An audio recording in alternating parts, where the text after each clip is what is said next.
SalesFolk CEO Heather here, and I'm about to rip apart another crummy cold email for SalesFolk's Cold Email Hall of Shame.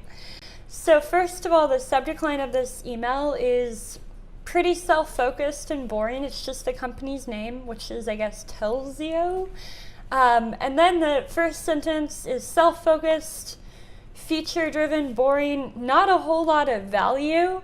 I love the claim that they're trying to say that I struck them as the ideal candidate, although there is no indication or proof as to why I would be the ideal candidate.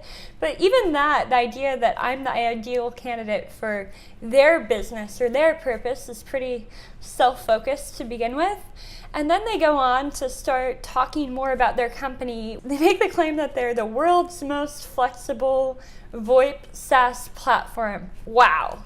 What a jargony mouthful. And kind of a presumptuous claim, but it really doesn't mean much on its own unless you know and care a lot about VoIP SaaS platforms, which I don't. And then they also have a series of bullet points, which is an absolute no-no for cold emails. We've tested this out a lot.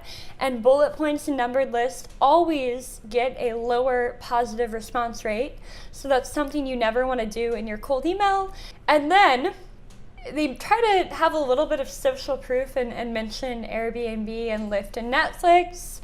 But they don't really talk about the value that they've provided for them. It's just sort of this jumbled mouthful, and then a link to a landing page of what is, I guess, a free trial that I'm not really all that excited to click, and then some indication at the end that they're not really sure that I'm the right person, which shows you the lack of targeting, personalization, or overall thoughtfulness.